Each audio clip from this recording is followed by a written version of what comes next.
last year has not come back in this our life. Sigenda kwogera nnyo cause I have a lot to talk about. I will not speak much, Naye Mukama amanyi ebyetaago byaffe n'ebyammwe. but the Lord knows your needs and our needs. Yesu abawe omukisa abankuumire. May Jesus bless you. Service gwagitwala maaso. Mukambulu. The Lord is good. Ale babukanire wano genda otuule. Uliro no mweka haga go waliwo.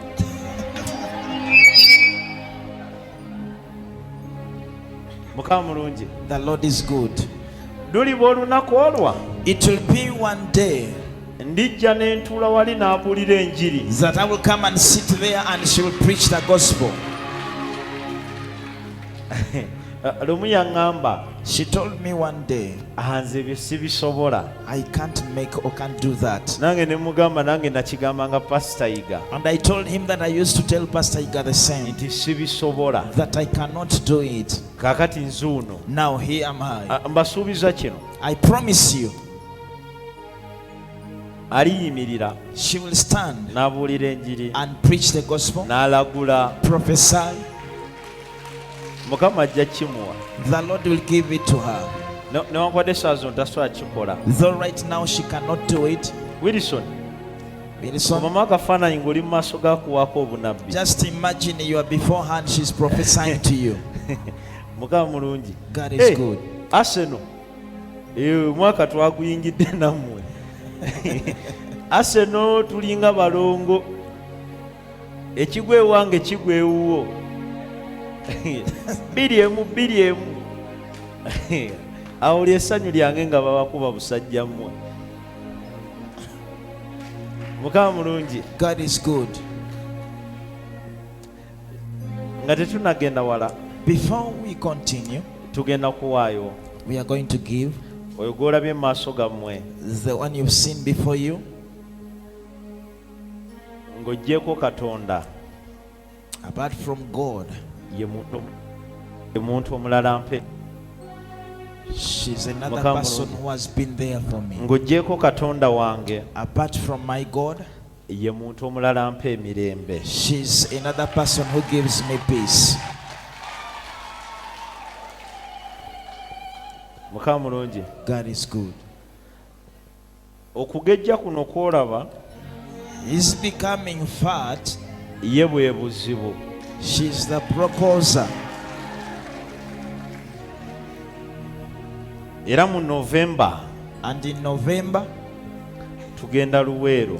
we are going to Luweero Omwaka guno. this year. Omwaka guno. In this year, Bwe tunaaba tuvuddeyo after we've come back, n'embaga and the wedding omwaka guno. this very year.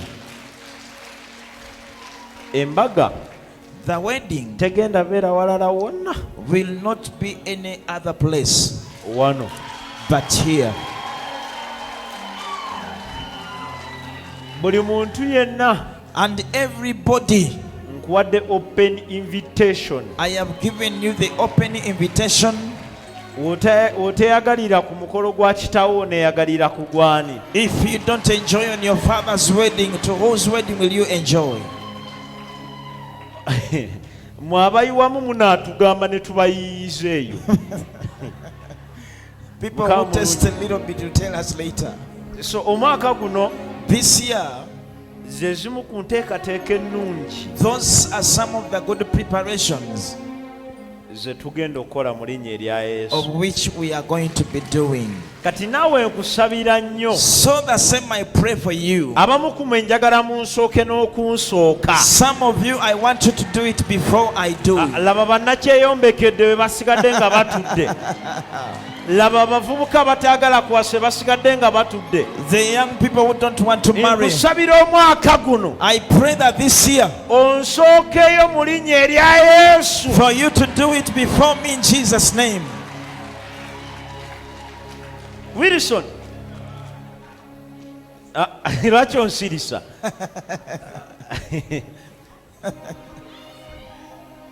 Mukama mulungi. God is good. Mwe bannange emyaka gigenderedde mu nsookeyo. Years have gone, people. Ndaba no Kathe ogenda kunsooka. Ensibaaga I bet. Oyagala kunsookayo? Bameka ng'oyagala okunsookayo? Yimirira. How many want to do it before?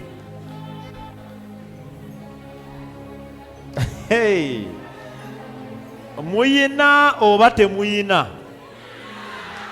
Muyina. Bameka ng'oyagala okunsookayo? Mega ku bonnaani? Say. Bameka bagala okunsookayo? How many to be there before me? Yimirira ku bigere ebyo. Stand up on your feet. Movafulo teriyo baagala kunsookayo? There is nobody there. Gamba Yesu. Say, Jesus, Omwaka guno this year njagala nsooke musumba. I want to do it faster than pastor. Buli woogaba amafuta Whenever you give the anointing, osooka gawa musumba. first give it to the Naye pastor. omwaka guno But this year, sooka ogawenze, first give it to me, naye gagendeko ewuwe. so that it flows to him. Mu linnya erya Yesu. In the name of Jesus. Bwe watusookayo, you are welcoming me. Hey.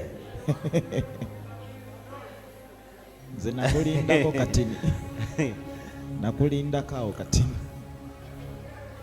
Laba nno weeyogeza ati saagala onyiize ku makya gano Philip.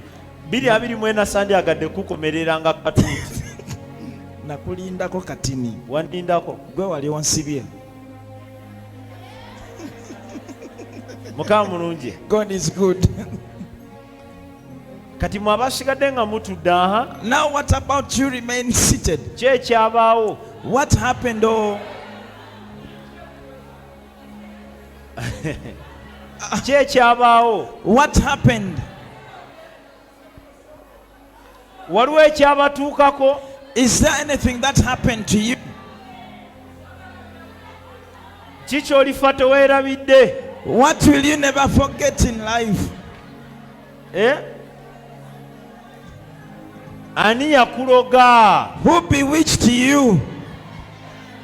Toyagala kuwasa? You don't want to marry. Toyagala You kufumbirwa? don't want to get married. Oyagala tukolere ki? What do you want us to do for you? Bameka wano ng'oli wampeta?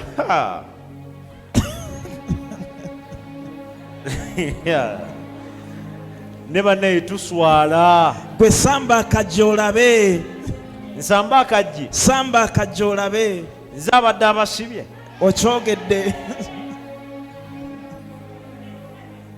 Mwagala kunsooka.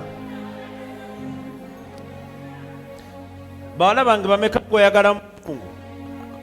Ng'oyagala muzungu? How many of you want to marry a white man? Mawe tulina obuzibu. Now we have a problem. Bameka nga ogamba And how many of you say, Mukama kyampa kye ŋŋenda nakyo? what God will bring, that is what I will go with? Bamudinga. Bameka kale ng'ogamba And how many of you say, nina gwe njagala okuwamba there is that one I want to abeere capture, wange? for him to be mine or her to be mine? Nkiraba, I see. nkiraba. I can see it. Ojja muwamba mu linnya erya Yesu.